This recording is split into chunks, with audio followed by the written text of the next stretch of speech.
Hello, and thank you for joining the Minneapolis Homes Financing Training for 1 to 20 unit ownership housing, new construction or rehab. My name is Kevin Knase, and I will be joined by my colleague Roxanne Young-Kimball during this presentation. The Notice of Funding Availability is the City of Minneapolis's application process to apply for funding to build affordable housing in the city. Applicants can also apply to purchase city-owned lots along with their Minneapolis Homes financing application. This training will focus on 1 to 20 unit ownership projects or ownership projects with rental units. Both new construction and rehabilitation of vacant structures is allowed. In order to apply for funding, you must first demonstrate a few things: that you have the ability to pay for the project. And this usually means applicants submit a pre-approval or pre-qualification letter from a bank. Second, that you or someone who is working with you has recent experience doing a similar project. If you don't have experience, you can partner with a general contractor, developer, or hire a consultant to advise you on your project. Third, we want to know that you're responsible.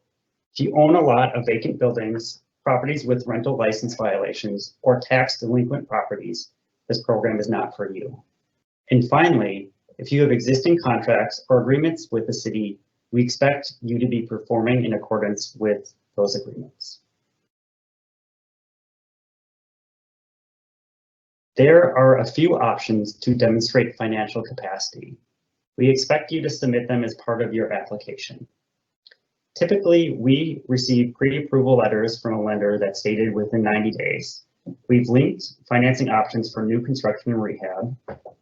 We also accept bank statements and demonstrate cash or pending net proceeds from the sale of other real estate transactions.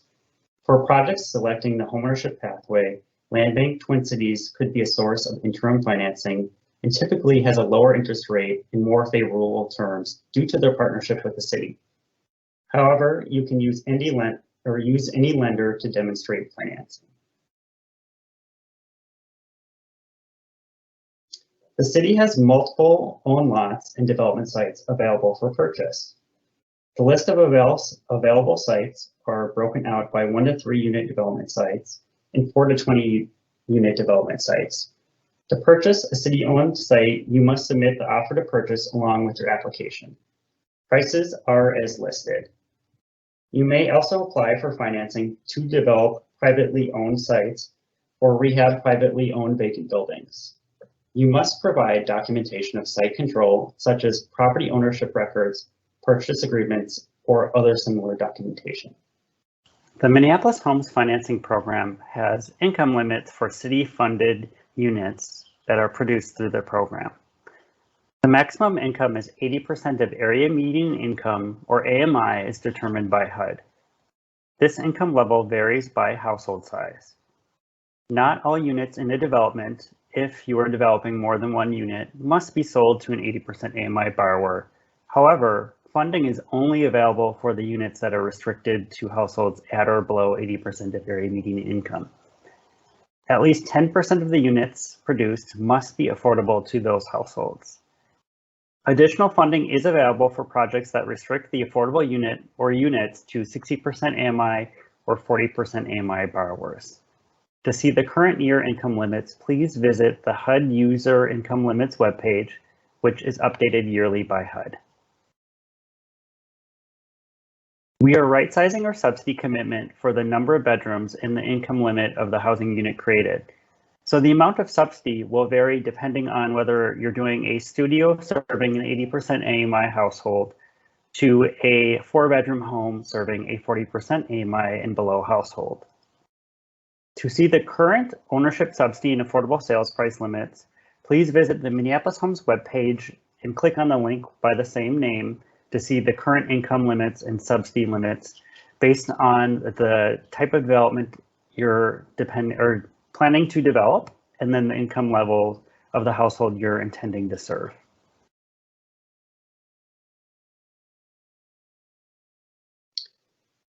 City funds pay for a portion of the project cost based on demonstrated need.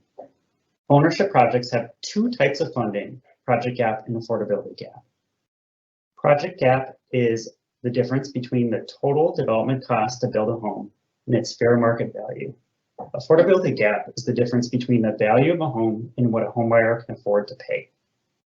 The rest of a project's cost is typically financed with permanent financing, such as mortgage debt, cash invested by the owner, or funding from other affordable housing programs or sources. The full amount of assistance provided during construction, project gap is then forgiven upon sale to the homebuyer based on demonstration of need.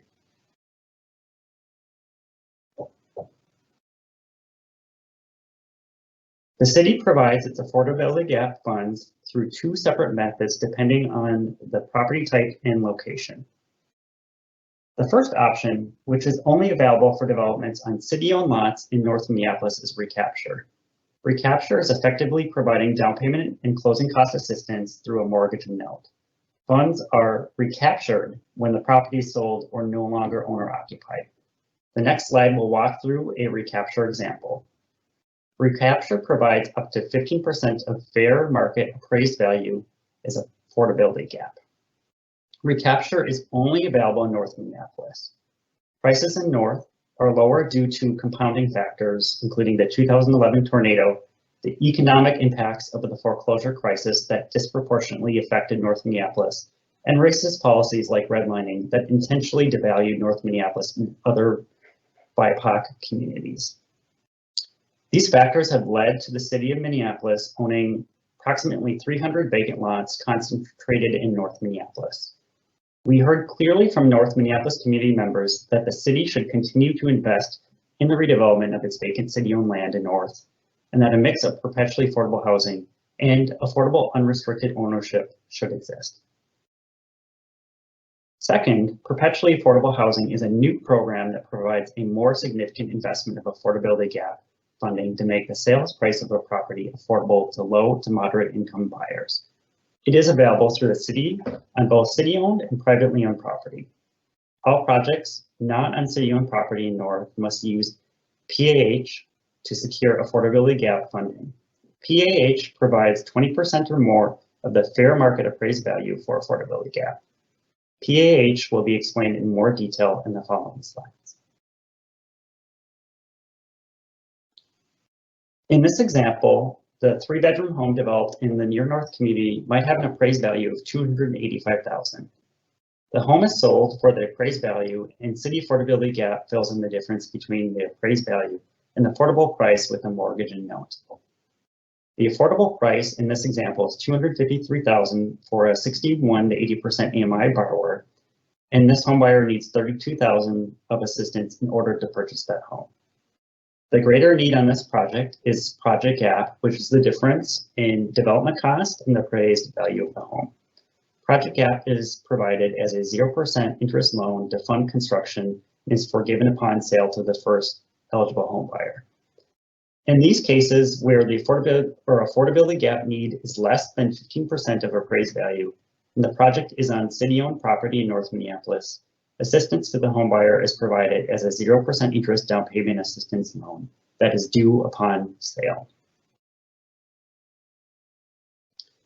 Perpetually affordable homes provide a significant investment in affordability gap in exchange for an equity sharing formula that creates lasting affordability in most markets, so that the large investment in affordability gap can serve multiple households over time.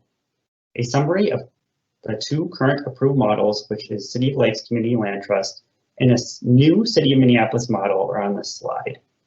The city is also open to new models such as cooperatives or new land trusts, and new models must demonstrate affordability for a 30-year renewable term, which usually means a roughly 2% increase annually, because incomes in the city of Minneapolis have also increased at a rate of about 2% annually for the last 20 years. More information about perpetually affordable housing models and options are summarized in the report linked at the bottom of this slide. The City of Lakes Community Land Trust PAH model information is contained on this slide.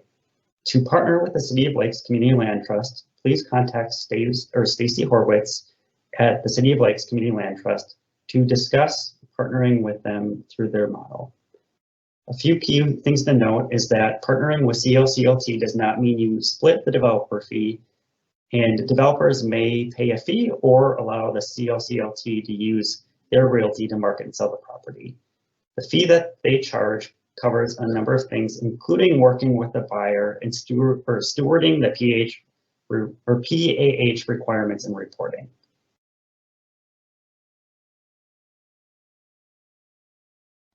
The city's Minneapolis PAH model is a new program this year, and the city will be providing a program manual and curriculum for homebuyers in 2021.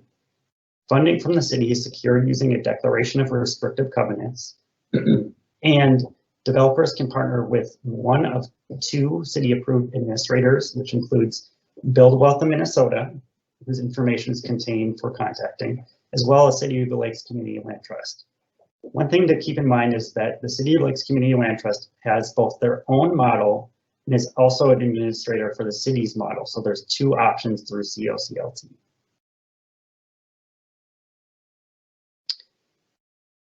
Administrators selected through the RFP process and approved by council in November are currently in the process of contracting with the city.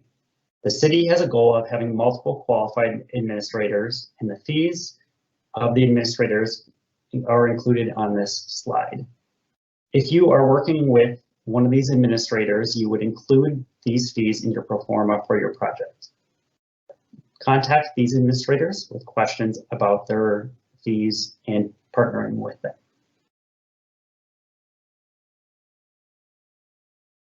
Perpetually affordable housing financing is available on any property throughout the city of Minneapolis. In this particular example, a new construction 3-bedroom home is developed in the Nokomis neighborhood, where average values are $340,000 for a 3-bedroom home. Perpetually affordable homes provide a significant investment in affordability gap in exchange for an equity sharing formula that creates lasting affordability in most markets. So a large investment in affordability gap can serve multiple households over time.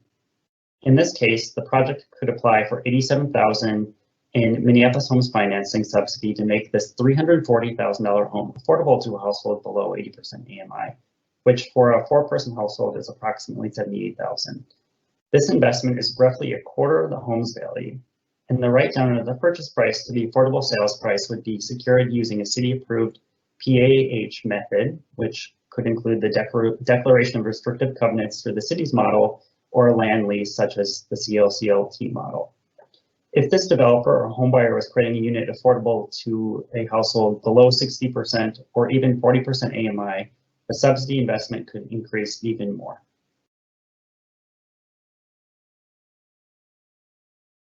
If this developer or homebuyer is creating a unit affordable below 60%, the subsidy investment increases even more substantially. And for a 40% AMI household, it would be even more substantial still.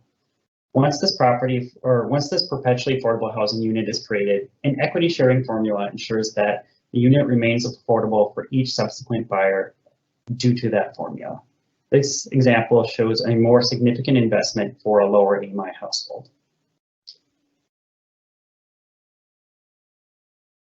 City-funded projects include key programmatic requirements, which we'll highlight in the next few slides. The city contract includes project cost and documentation requirements. The city sets maximum fees that can be earned by the developer and realtor and marketing fee limits, as well as contingency and general contracting fee limits. And documentation of all costs must occur on a city pro forma. These costs are reconciled at the end of the project to determine the total gap needed. The city requires that properties be affirmatively marketed, which includes publicly posting the home on the multiple listing service or MLS, and including city-approved project signage on the project site. Sales must be supported by an appraisal from a city-approved appraisal.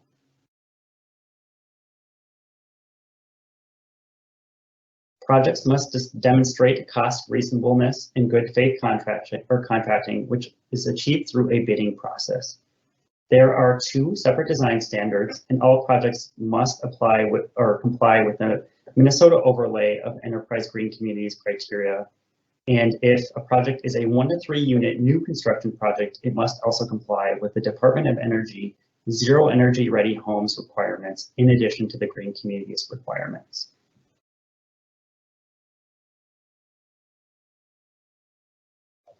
The city has minimum construction standards which apply to all projects including 1 to 20 unit new construction and rehab. They are the green communities with Minnesota overlay as indicated on the previous slide.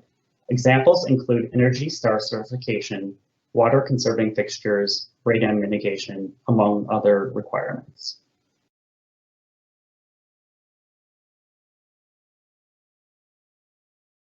The Department of Energy Zero Energy Ready program is a new requirement for 1 to 3 unit new construction development funded by the Minneapolis Homes financing program.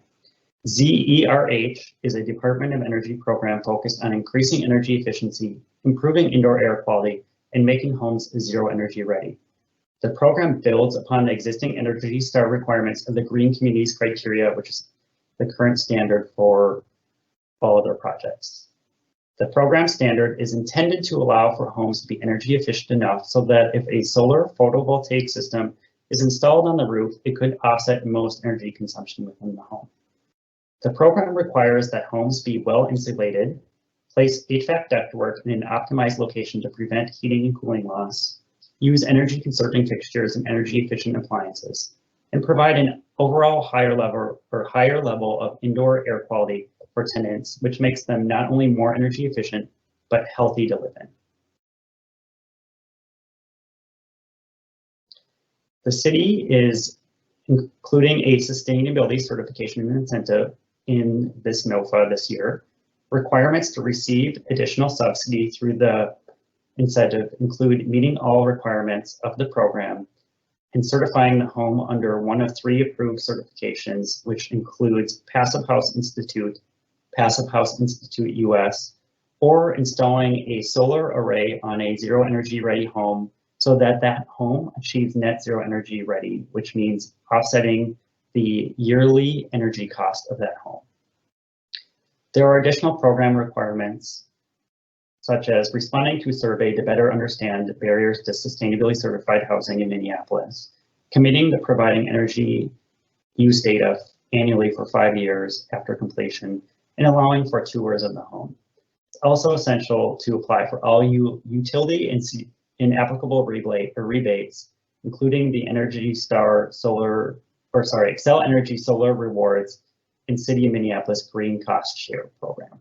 When it comes to the soil tests, CPED will no longer provide soil reports free of charge. The expectation for developers moving forward is to obtain soil reports on their own. When a developer encounters unsuitable soils on their project site, they are asked to notify the construction manager assigned to the project and provide documentation for that soil correction reimbursement. CMS then approves or denies the application and then informs the Senior Project Coordinator, or SPC. If it is approved, the SPC will then route the contract exhibit for approval and transfer to the real estate team who will process for reimbursement.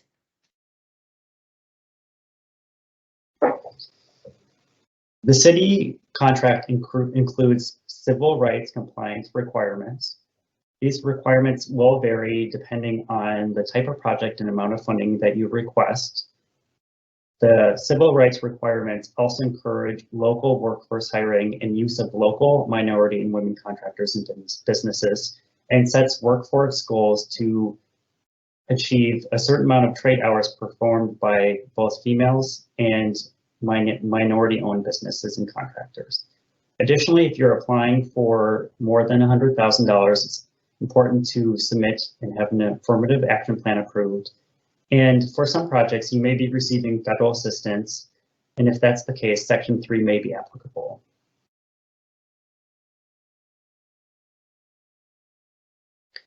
As mentioned, the civil rights compliance policies will vary by the amount of funding you receive in the size of your project. This chart depicts some of those differences based upon both the amount of funding and the size of your project.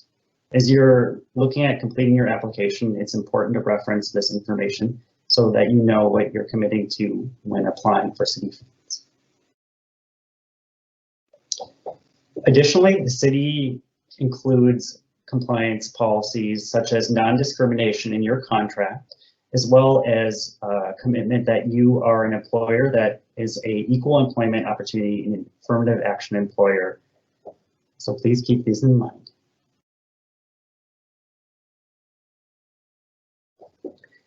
As you are preparing your project, you also need to be prepared to submit your plans to the city's development review coordinators. There are there are some different processes depending on the size of your home that you are looking at building. So for 1 to 3 unit homes, you would go through a site plan review process that requires you receive a certain amount of points. This image depicts different ways to achieve those points. It's recommended to reach out to development review early in the process so that you can speak with them about any zoning requirements that may apply to your site as you're designing your project. The city recently adopted the 2040 plan near the end of 2019 and is in the process of instituting changes to the zoning code to meet that plan. So please be aware that some things are changing as we are currently working through the zoning requirements. Zoning and land use staff will work to keep developers up to date of any anticipated changes, and that's why it's helpful to reach out early in the process so that you know if changes that are occurring may impact your project. As mentioned, 4 to 20 unit projects have a separate process from 1 to 3 unit projects. They do have a preliminary development review process that's a little bit more involved than the 1 to 3 unit process, and they do require a public hearing before the City Planning Commission. This process typically takes 8 weeks from the time a complete application is submitted, and keep in mind that you would submit your application most likely once approved for funding. You would want to contact zoning staff to get a planner assigned to your project, and it's helpful to reach out to development review to learn if there are other efficiencies you can build into your process to make it move as smoothly as possible through development review. And when you're planning on submitting for development review, keep in mind that projects are currently submitted electronically through project docs. Due to the COVID-19 pandemic, no hard copies are currently being accepted. Your submittals would include things such as your permit application and site plan, survey, and construction plans. Plans may be submitted prior to the selection of a licensed contractor or without a copy of the construction contract, but both items must be submitted for review and approved before permits are issued. If you plan to take the step of submitting your documents prior to any of those 2 items, please reach out to myself once approved for funding, as we traditionally provide a letter from the city that shows a funding commitment to help you through this process. New 1 to 2 unit dwellings are reviewed in 15 business days for the first submittal, and then have additional timelines if you have to resubmit it. 3+ units take a little bit longer, so keep this in mind when you're preparing to submit your proposals to development review. Applications should be submitted to our Minneapolis Homes website by 1 p.m. on Friday, March 10th. Staff reviews applications through a panel process that includes, but is not limited to, Minnesota Housing, Twin Cities, LISC, and other funding partners. Recommendations from the panel go to the City Council for approval, but City Council has the right to make changes to staff recommendations. City land sales are sent to neighborhoods for public comment and review and are included in the staff presentation. After award, contracts are sent out. Typically about 6 months after City Council approval for 1 to 3 units, or 12 months after for 4 units or more, projects get started. All applicants are required to complete the city's Minneapolis Homes financing application. Some sections of the application may not be applicable to you depending on your project type. Please reference the checklist on the application for guidance. Additionally, you will be required to provide documentation of financing, an offer to purchase if you're purchasing city-owned land, or documentation of site control if you're using privately owned land. And then in addition, we're looking for drawings or plans of your proposed development, an appraisal or broker's price opinion, and completion of the city's pro forma. If you have any questions, you can reach out to me. I'm the Senior Project Coordinator and my name is Tara Roberts. My email address is tara.roberts@minneapolismn.gov and my work mobile is 612-289-3301. Again, my mobile is 612-289-3301. And finally, we're always looking to improve. So if you're willing to complete an anonymous survey about your experience with this video, we'd gladly appreciate it. And you can do so by clicking the link where it says survey link. Thank you for your time.